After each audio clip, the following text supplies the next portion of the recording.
What's up, guys? This is Logic. This is my WWE NXT UK Takeover Cardiff review. Finally, I'm getting into this. Just finished my AEW All Out review. Now we're finally going to get into this. These shows they came on the same day. In the US, NXT Takeover happened at 2 o'clock. AEW All Out happened at 8 o'clock. So I got to watch both shows. Enjoyed. It was a lot of wrestling to take in. And that main event, the main event of this show was the main event of the weekend.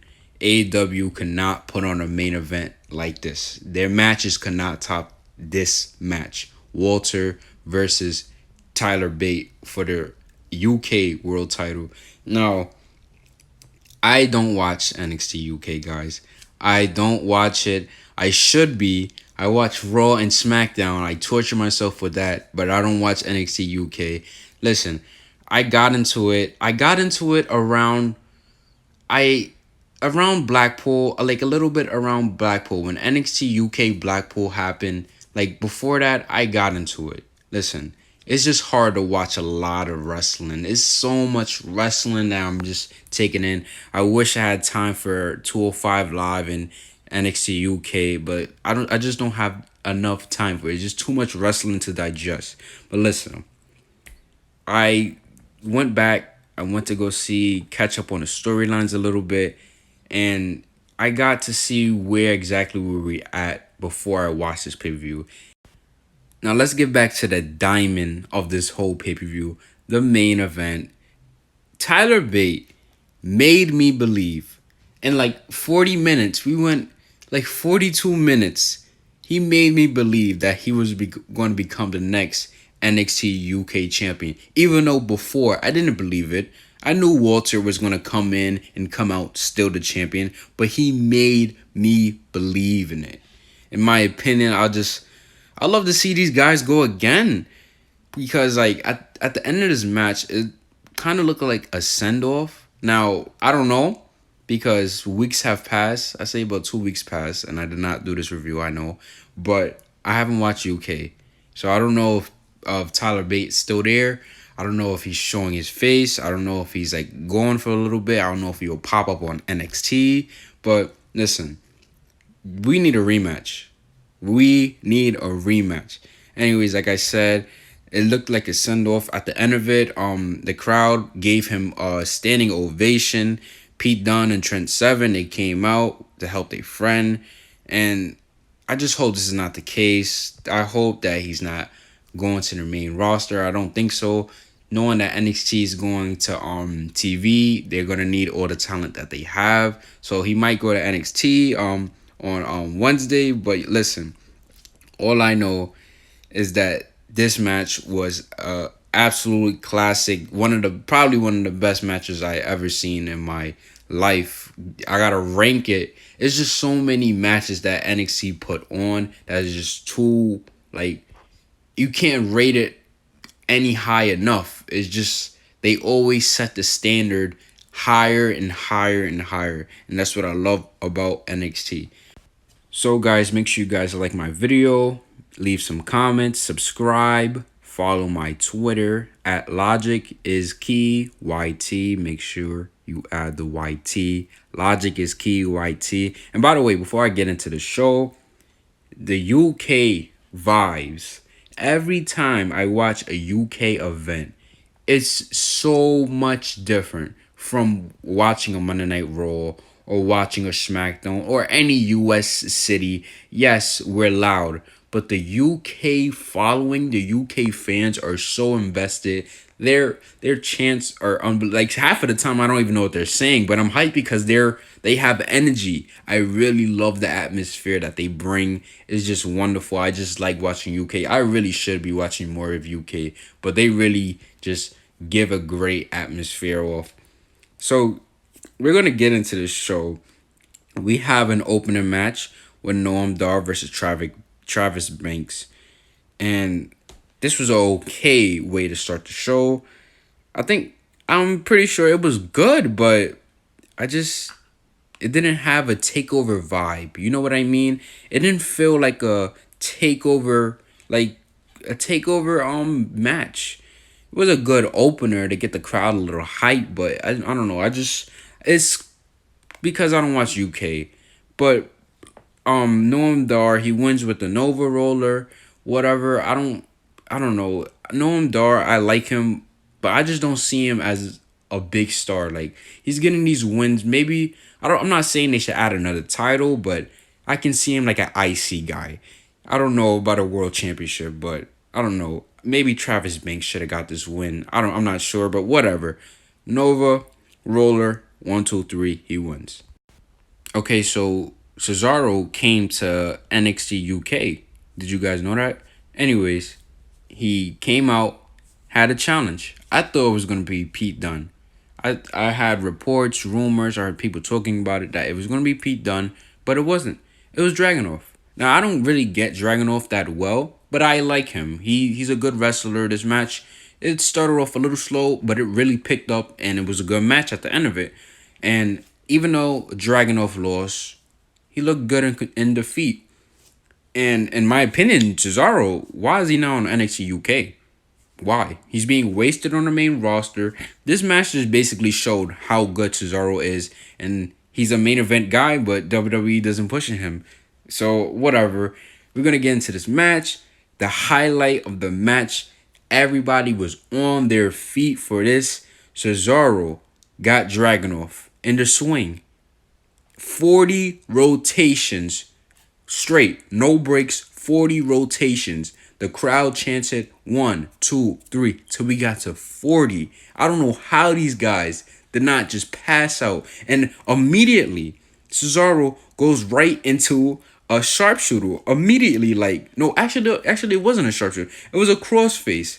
I don't know how this guy did not just like puke or just fell down because he's so dizzy, but 40 swings straight. That was amazing from Cesaro. Cesaro hit the neutralizer, ended the match, and after the match, Cesaro left the ring, and Cesaro on WWE TV, he's a heel. He came back looking angry, enters the ring. Dragunov is standing there, and he teases a post match attack. And he goes up to Dragunov, but he trolls everybody. He gives him the handshakes, tells him something in his ear. The crowd is giving him an ovation. Cesaro was real proud of this wrestling match. He got appreciated. He loved it. He loved the atmosphere. He wants to be on NXT UK. He'd rather be there than the main roster because he can put over talent. He can actually be a top guy and be appreciated. And I don't know, it just everything felt perfect. But obviously he's not going to UK. He's not doing that. He's gonna go right back to Raw and SmackDown, whatever. But this was real nice for Cesaro. It was a good match. Got Dragunov over.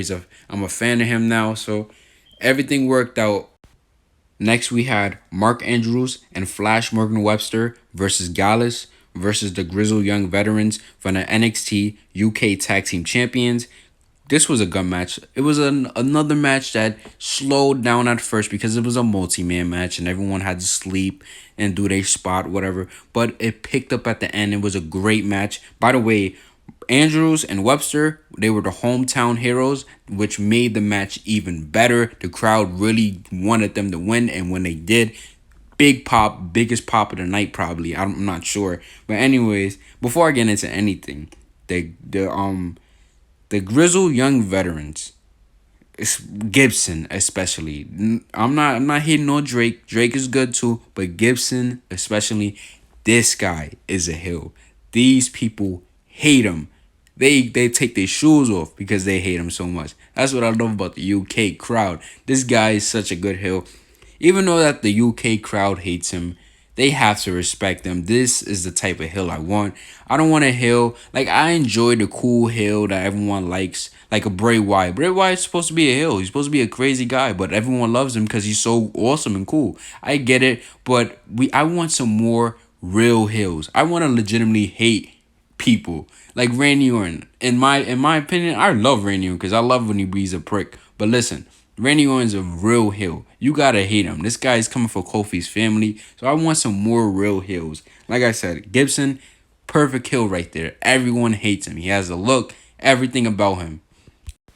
Now, guys, I don't really like multi-man matches. Multi-man matches, it just becomes like a sleep off. Like someone gets hit, then you go sleep it off. Someone runs in for their spot, then they get hit, sleep it off, and it continues over and over and over again. That's what I don't like about multi-man matches. But this was a little different because it was fun. The crowd was really into it, so it just felt more fun. But eventually, in the middle of the match, this became basically a tornado tag match with. I feel like they should have just made it a tornado tag match. But anyway, Gibson's he hit Andrews with a Helter Skeletor or Helter Skeletor before Drake hit a perfect 450 splash. Gibson covered.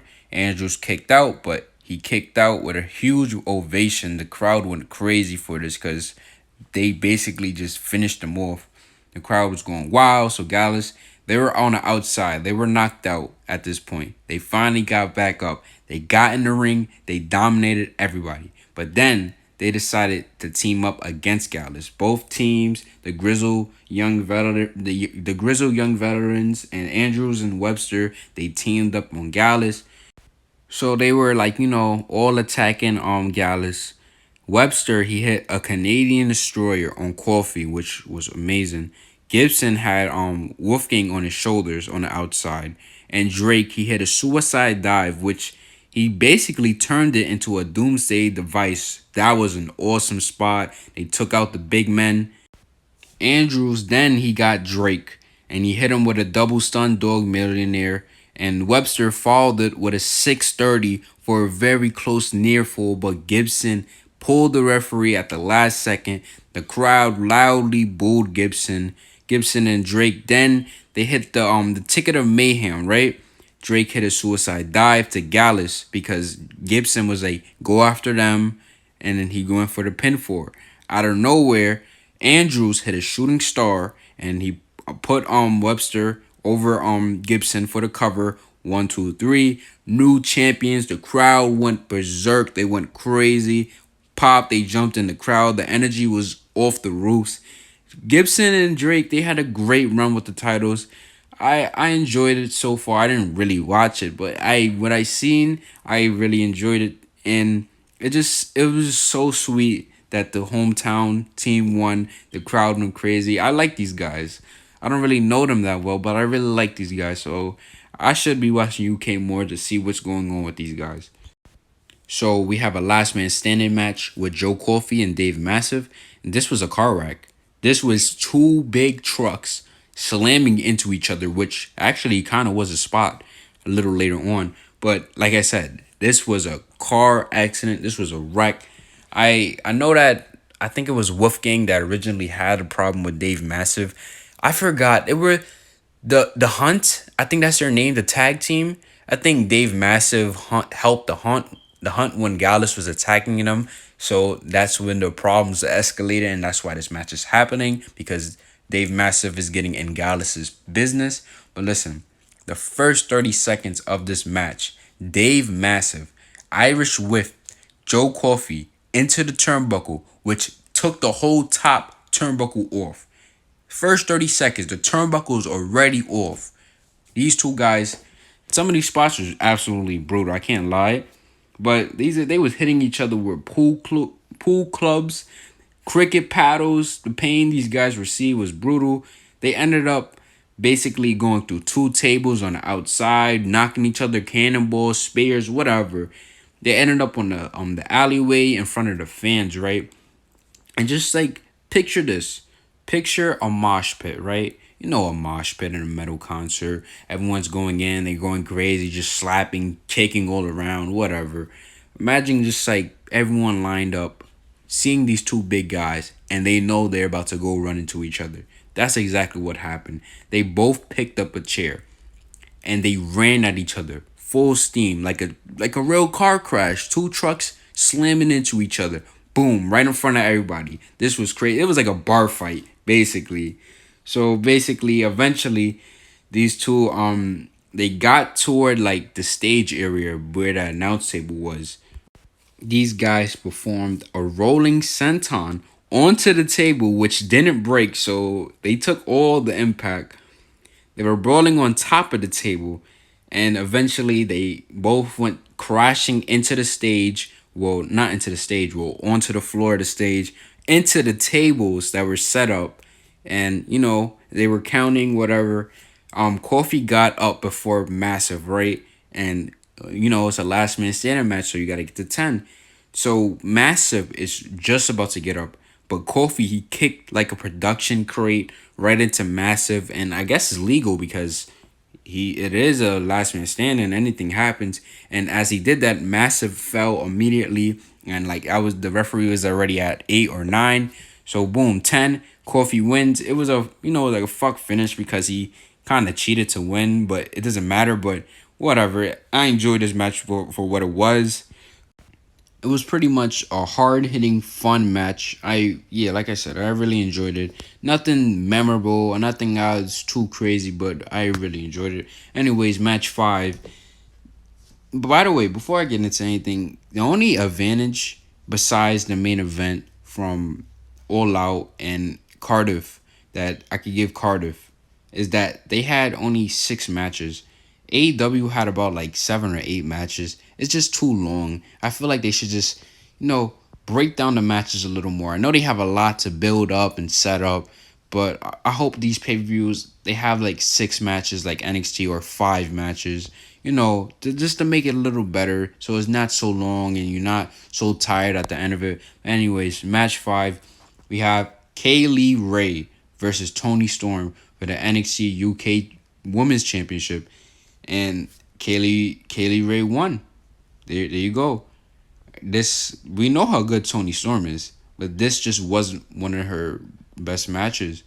I know what happened. I know the story. Ray knows Storm personally. She's like her best friend. She knows her better than anybody, and she basically got the better of Tony by emotions. She brung up her father issues. So Ray, she hit a glory bomb from the top rope and then another one in the center of the ring, and she won. I didn't really get excited for this match. I don't know. It wasn't a bathroom break, but I was looking at my phone. I wasn't paying attention. This wasn't the best match for Tony Storm. I don't know. I just felt like she could have done so much more. I'm not sure. It didn't click with me. I don't know. I'm not sure. That match was a little iffy for me. But there you go. Kaylee Ray, she wins. I don't know what she's gonna do with the championship. I don't know her that well. So I just hope she does good. At least she has a right look. So whatever, I don't know. Maybe Tony Storm. She can come up to NXT. She's welcome. You can come up to NXT. We need all the help we need against AEW. Finally, we get to the classic 42-minute match. Tyler Bate versus Walter for the NXT UK Championship. Before I get into anything again, Walter is a beast. I really enjoy that they made a new stable with Walter head of charge. We need more stables in WWE, but we don't need stables that are just gonna look like jobbers, like the OC or the club or whatever you want to call them.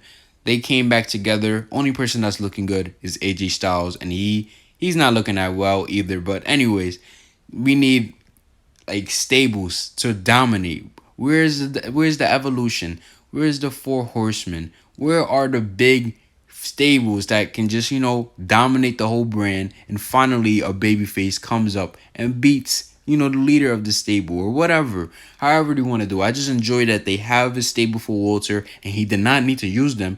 A heel did not need to cheat to win. Walter is just a beast. When I first saw Walter, when he first came out and he confronted Pete Dunne, the crowd knew who he was. It was just this big, is he Russian? I don't even know. This big Russian guy looked like he could knock your head off. His chops are amazing. Like I would even take $1,000,000 to take his chop. His chops look so deadly. But anyways, this guy looks like a legit champion. Who can stop this guy? But you see Tyler Bate. I say he's probably like 5'8", 200 pounds. Real small guy, but he made me believe that he can possibly win. So anyways, Tyler Bate, he's just like the new Daniel Bryan from 2014. Such a good babyface to get behind the crowd. They didn't be quiet for the whole 40 minutes of this match. They were all out going crazy. They really believed it, just like I believed it. So early in the match, well, not early, later on in the match. This match was real long, 40 minutes. So let's just get this over with. Let's just get to the most important. So Bate he deadlifted Walter from his knees into a German suplex for a near fall, which was impressive, picking up the big guy like that. Bate he hit Tyler Driver 97, but Walter kicked out of it, kicked out of his finisher. Bate hit the corkscrew senton. Walter still kicked out. They started boxing at this point, and basically Walter got the upper hand, and he locked in a sleeper hold on Bate. Bate eventually, after a while, he stood up, knocked Walter down, but Walter got him into another sleeper hold, so Bate had to get to the ropes.